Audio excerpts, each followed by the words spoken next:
모든 길은 로마로 통한다고들 말해왔습니다.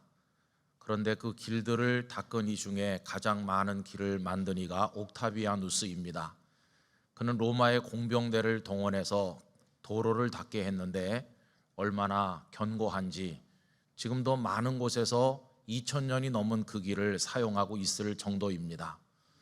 1m, 2m 깊이 파고 모래자갈타르를 반복적으로 쌓은 이후에 맨 위에 예전에 우리 구들장 같은 큰 돌을 쭉 깔아서 도로를 만들었습니다. 그렇게 만들기 시작한 도로가 3세기에 왔을 때는 로마 제국 안에 무려 8만 5천 킬로에 달했다고 합니다. 그 길 위로 무수한 병사들이 달려갔고 사람들이 오갔고 많은 문물이 교류되었습니다.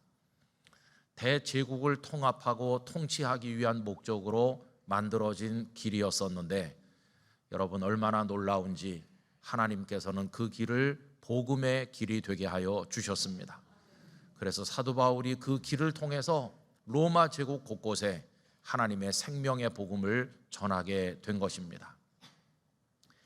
인류가 지금까지 건설했던 많은 제국들 중에서 가장 조직화되고 강성했던 나라 중에 하나가 로마 제국입니다. 그런데 당대 최고의 제국인 로마 제국의 시민권자로서 사도 바울은 당당한 권리를 가지고 있었습니다. 그런데 그가 로마 제국의 심장이라고 할 수 있는 로마시에 가기를 간절히 소원했습니다.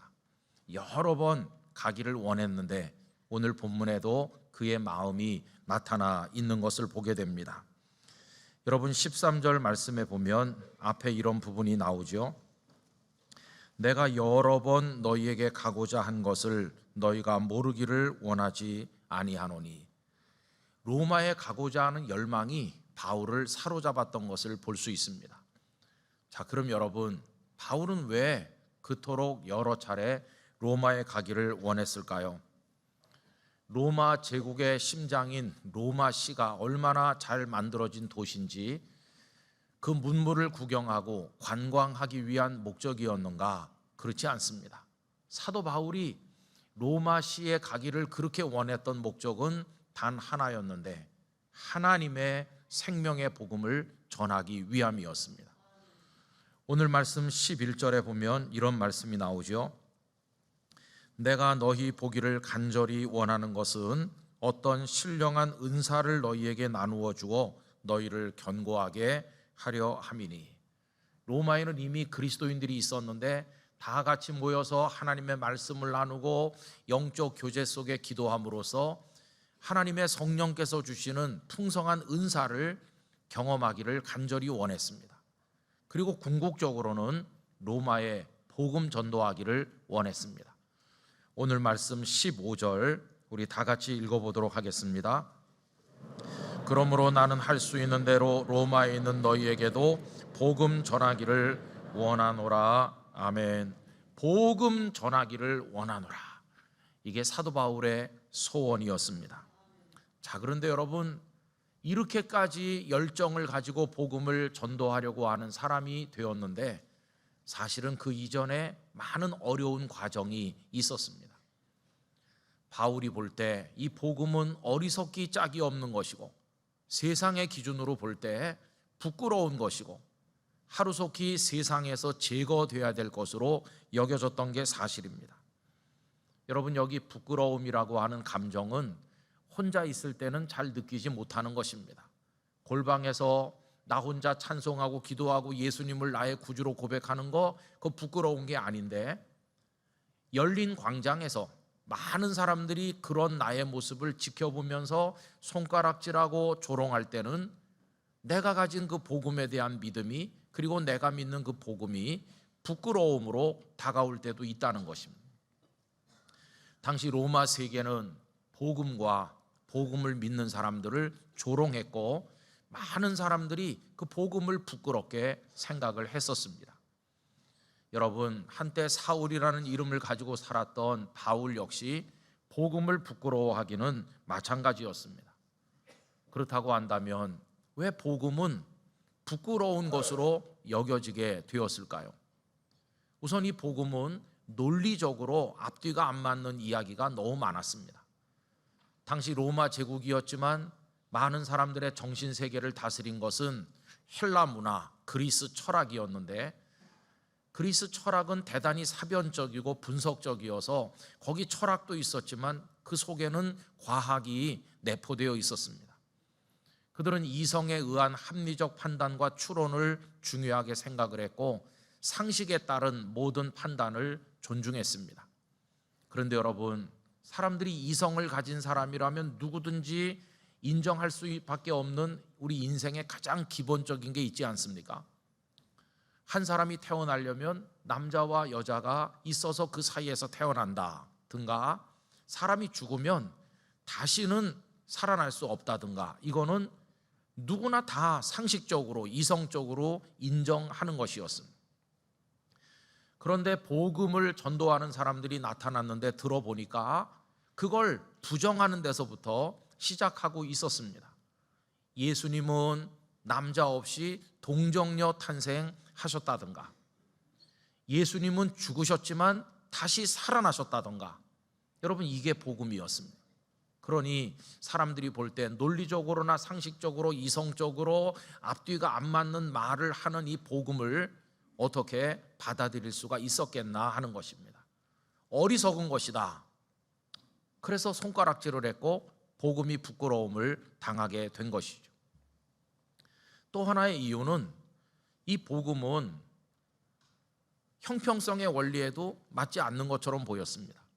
왜 그러냐 하면 구원의 은총을 준다고 그러는데, 여러분 뭔가 값진 것을 얻으려면 내가 대가를 적절하게 지불하고 받아야 이게 떳떳한 것이고 당당한 거 아니겠습니까? 그런데 복음은 말하기를 구원의 은총을 거저 줄 테니 거저 받으라고 말하는 것이었습니다. 더군다나 그 구원이라고 하는 것도 많은 죄 중에 일부를 없애준다던가 멸망할 사람을 조금 더 살게 해준다던가 그런 게 아니었습니다. 복음이 가져다 준다는 구원은 엄청난 것이었는데 모든 죄를 깨끗하게 씻어주신다.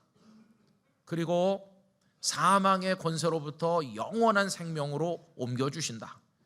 그리고 신분이 변화되는데 사탄의 자녀로부터 하나님의 아들과 딸이 되게 해주신다.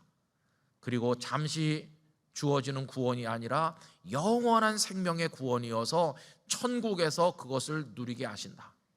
그런데 그것을 전부 거저 준다고, 거저 받으라고 이야기하니까 이건 오히려 사람들이 받아들이기에 어려운 것이었습니다. 뿐만 아니라 이 복음이 부끄럽게 여겨진 것은 사람들의 자존심을 건드리기 때문이었습니다. 복음이 뭐라고 말합니까? 당신은 죄인이다, 이렇게 말하고 시작합니다. 여러분, 좀 나름대로 의롭게 그리고 열심히 살려고 노력했던 사람들은 복음이 자신을 가리켜 죄인이라고 규정하면 굉장히 자존심에 상처를 입었는데 바울 사도 역시 예외는 아니었습니다. 성도님들이 아시는 것처럼 바울은 누구보다도 철저한 율법주의자였고, 율법을 지켜서 의롭게 되는 거라면 바울만한 사람을 짝을 찾아볼 수 없을 만큼 그는 자부심이 대단했습니다. 빌립보서 3장 6절을 공동 번역으로 읽으면 이렇게 되어 있는데요, 열성으로 말하면 교회를 박해하던 사람입니다. 율법을 지킴으로써 올바른 사람으로 인정을 받는다면 나는 조금도 흠이 없는 사람입니다. 자신의 의로움에 대한 자부심이 굉장하지 않습니까? 그런데 복음은 당신은 죄인이다 이렇게 말하니까 자존심이 너무 많이 상하는 거죠. 더군다나 복음은 약육강식의 경쟁이 치열한 이 세상에서 도저히 받아들이기 어려운 삶을 요구하였습니다. 사랑하라, 베풀어주라, 나눠주라, 오리를 같이 가려는 사람이 있으면 십리를 가줘라, 너의 한쪽 뺨을 때리면 반대편 뺨도 대줘라, 그리고는 원수까지 사랑하라고 가르치니 복음이 요구하는 삶을 살다가는 이 세상에서 생존할 수 없을 것이라고 여겨졌습니다. 이런 모든 이유들로 인해서 복음은 받아들이기 어려운 거다, 이성적으로 맞지 않는 거다, 복음은 어리석은 자들이나 믿는 어리석은 것이다, 이렇게 손가락질을 했고 복음이 부끄러움을 당하게 되었다는 것입니다. 오늘 본문에서 바울은 놀라운 자기 고백을 하고 있어요. 그게 뭐냐 하면 나는 복음을 부끄러워하지 않습니다. 이렇게 말하고 있는 것이에요. 오늘 말씀 16절 앞부분에 뭐라고 말했습니까? 내가 복음을 부끄러워하지 아니하노니.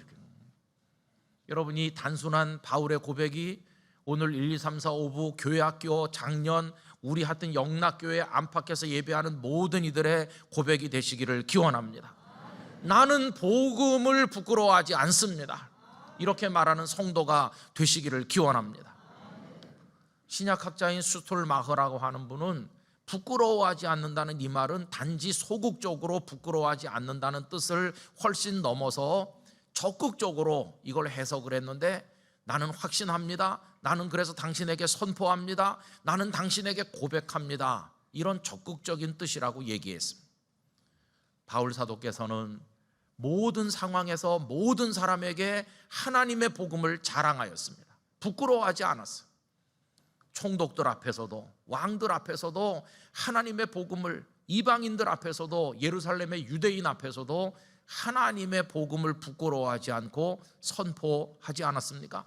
얼마나 그의 복음에 대한 열정이 뛰어났는지 여러분 사도행전에 보시면 아그리빠 왕이 바울에게 너의 많은 지식이 너를 미치게 했다고, 너 복음에 미쳤구나, 이렇게 말할 정도로 바울은 복음을 털끝만큼도 부끄러워하지 아니하고 당당하게 증거하는 사람으로 바뀌게 되었습니다.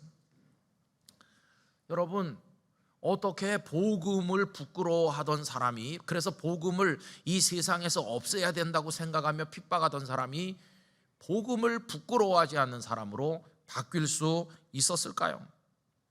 다른 게 아니라 그 첫째 이유는 그가 예수님을 만났기 때문입니다. 여러분, 당시 철학자들도 신을 이야기했어요. 철학자들이 이야기하는 신은 마치 정물과 같아서 어떤 물건을 어디 갖다 놓으면 1년이든 2년이든 그 자리에 가만히 있는 것처럼 철학자들이 말하는 신은 움직임이 없고 가만히 있고 사람들의 머릿속에서만 존재하는 신이었습니다. 그러나 그가 만난 예수님은 그런 분이 아니었습니다. 분명히 예수는 십자가에서 죽었다, 이제 예수는 죽었으니까 존재하지 않는다, 이렇게 생각했는데 그가 다메섹으로 가던 어느 날 그에게 나타나신 예수님은 존재하지 않는 분이 아니라 살아계신 분이었고, 그를 선택하셨고 그에게 다가오셔서 그의 인생을 붙드시고 그의 삶을 전적으로 변화시키고 방향을 전환시키시는, 그에게 손 내밀고 말씀하시는 인격적인 주님이신 것을 그가 거기서 체험하게 된 것이었어.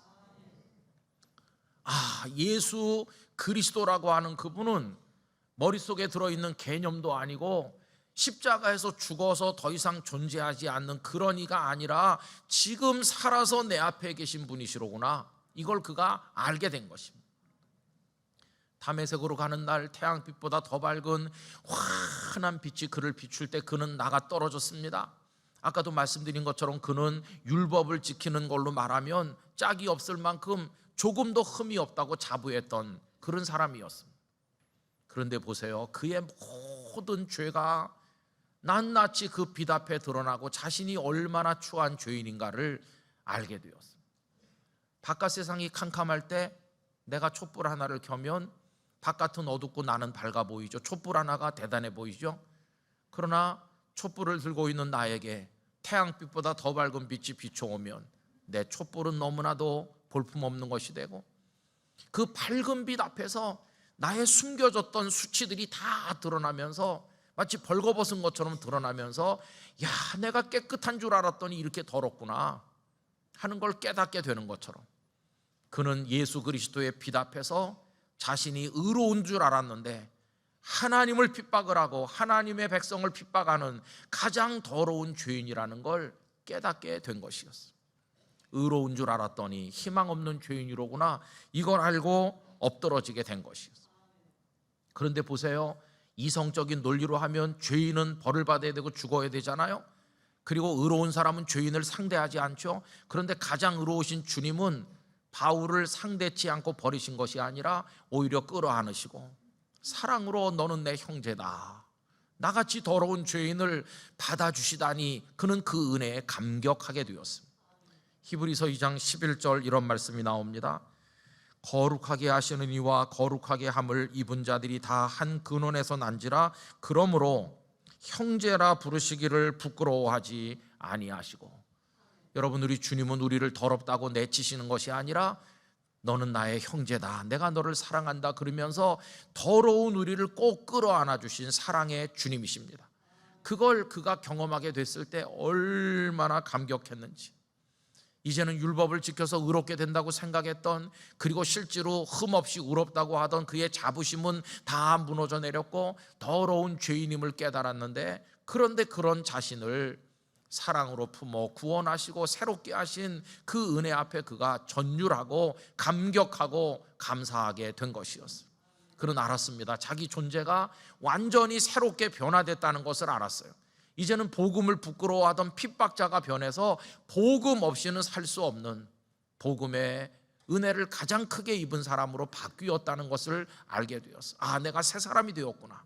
그래서 그는 고백했습니다. 고린도후서 5장 17절, 그런 중 누구든지 그 사람이 죄인이었든지 어떤 사람이었든지, 유대인이든 헬라인이든 남자든 여자든 부자였든 가난했든 그 사람의 과거가 어떠하든 누구든지 그리스도 안에 있으면 새로운 피조물이라. 이전 것은 지나갔으니 보라 새 것이 되었도다. 나 사울이 변하여 바울이 되었고 내가 바로 그 은혜를 입었다고 이야기하게 된 것입니다. 성도 여러분, 이게 바로 하나님의 구원의 능력입니다. 죄인을 용서하시고 구원하셔서 하나님의 자녀 되게 하시고 더럽지만 끌어안아 아들과 딸처럼 형제처럼 받아주시는 이 구원의 능력을 바울이 체험하게 된 것이었어요. 그래서 이 복음을 내가 어떻게 해서든지 로마에 가서 전해주고 싶습니다, 이렇게 말한 것입니다. 오늘 본문 16절과 17절이 그걸 얘기하죠. 우리 다 같이 읽어보도록 하겠습니다. 내가 복음을 부끄러워하지 아니하노니 이 복음은 모든 믿는 자에게 구원을 주시는 하나님의 능력이 됨이라. 먼저는 유대인에게요 그리고 헬라인에게로다. 복음에는 하나님의 의가 나타나서 믿음으로 믿음에 이르게 하나니 기록된 바 오직 의인은 믿음으로 말미암아 살리라 함과 같으니라. 할렐루야. 이 구원하시는 하나님의 능력이 복음 안에 있고 그는 이 복음을 경험하여 새 사람이 된 것이었습니다. 여러분, 이게 얼마나 그를 감동시켰는지, 그가 사방에 다니며 생명을 내놓고 복음을 전도하게 된 그 배후에는 바로 이 하나님의 능력을 경험한 은혜가 있기 때문이었어요. 이게 구구절절이 잘 고백되고 있는 곳은 디모데전서 1장 13절 이하인데, 제가 이해를 위해서 쉬운 성경으로 읽어보겠습니다. 예수님을 만나기 전에 나는 그리스도를 욕하고 핍박하며 온갖 방법으로 믿는 자들을 괴롭혔습니다. 그러나 하나님께서는 내게 자비를 베푸시고 내가 한 일들을 용서해 주셨습니다.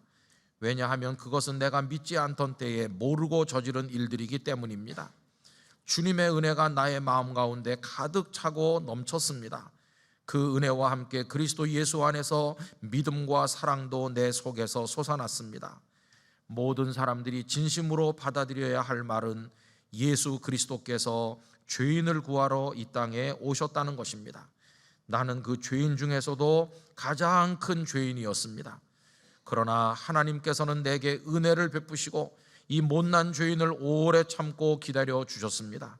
그리스도 예수께서는 나를 통해 구주를 믿고 영원한 생명을 얻게 될 사람들에게 본을 보여주시려 했던 것입니다. 죽지 않으며 보이지 않는 오직 한 분이신 하나님, 영원히 다스리시는 우리 왕께 영광과 존귀를 돌립니다. 아멘. 나는 형편없는 핍박자고 형편없는 죄인이었는데, 죄인 중에 괴수였는데 하나님 나를 용서하시고 구원하셔서 내가 이렇게 복음의 증인이 됐으니 하나님 영광을 받으십시오, 이렇게 찬양한 것을 우리가 볼 수 있죠. 여러분, 누구나 구원을 받는 사람은 이 과정을 통과합니다. 처음에는 복음을 어리석게 생각하고 복음을 믿는 사람들을 멸시합니다. 그러다가 어느 날 그 복음 속에 들어있는 하나님의 능력을 체험하게 되는 것입니다. 오늘 이 예배에 참석한 성도들은 이미 그 과정을 통과하신 줄 믿는데요, 여러분 속에 복음의 능력이 더 강력하게 역사하게 되기를 축원합니다. 복음은 아까도 말씀드린 것처럼 논리적으로 맞지 않습니다. 이성으로 분석해서 이해되지 않습니다. 그런데 아시나요? 그게 논리를 뛰어넘어 있고 이성을 초월해 있기 때문에 구원의 능력이 되는 것입니다. 생각해 보세요. 죄를 지은 사람은 다 벌을 받아 죽어야 된다. 이게 이성적으로 냉정한 판단인데, 만약에 이거밖에 없다면 모든 죄인 우리는 다 죽어야 됩니다.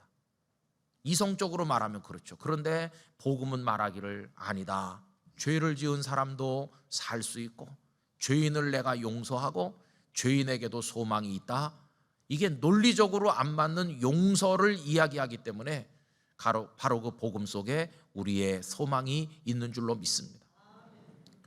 뿐만 아니라 한 번 죽은 사람은 다시 살 수 없다는 것이 이성적으로 확인된 당연한 사실인데, 만약에 그것만 있다면 이미 죽은 이들과 앞으로 죽을 이들에게는 아무 소망이 없을 텐데, 그런데 복음은 그걸 깨뜨리면서 말하기를 죽은 자도 다시 산다 이렇게 말씀하니까, 여러분 거기 앞으로 죽을 우리들의 소망이 있는 게 아닙니까?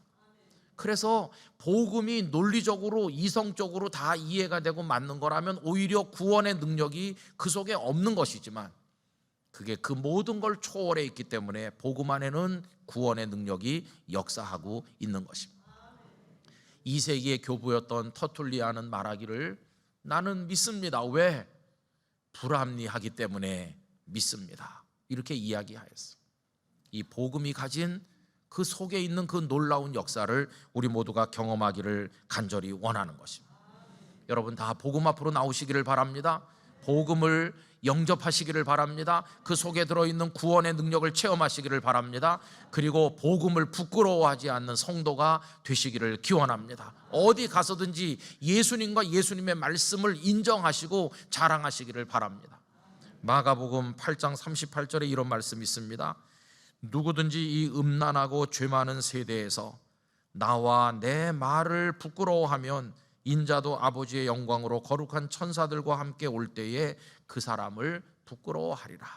예수님을 부끄러워하고 복음을 부끄러워하는 사람은 하늘나라에서 부끄러움을 당하게 되겠지만, 그러나 나는 예수님을 자랑합니다. 예수님의 복음이 나를 구원하였습니다. 이렇게 하는 사람은 주님의 나라에서 환영을 받게 될 것입니다. 우리가 자주 부르는 십자가의 길, 순교자의 삶이라는 찬양이 있어요.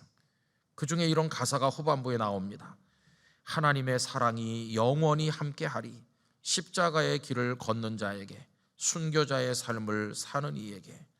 그 다음 가사가 이겁니다. 조롱하는 소리와 세상 유혹 속에도, 세상이 우리를 조롱하죠. 대한민국 사회도 지금 교회 다니는 성도들을 얼마나 손가락질하고 조롱하는지 말할 수 없어요. 또 세상의 유혹, 그거 다 버리고 나와서 합리적이고 이성적으로 살아라 이렇게 우리를 유혹하는 게 너무나도 많아요.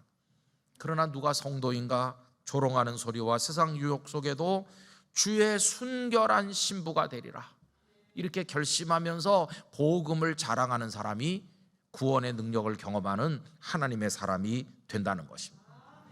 여러분 오늘 감사주일인데 우리가 감사할 제목은 헤아릴 수 없이 많이 있습니다. 그러나 그 모든 것을 합쳐도 이 복음을 주신 하나님의 은혜, 그 예수 그리스도를 우리에게 보내주신 그 은혜, 구원의 능력으로 우리를 죄인 된 자리에서 하나님의 자녀로 구원받은 사람으로 옮겨 영생의 나라를 허락해 주신 그 은혜, 거기 비할 수 없는 것입니다.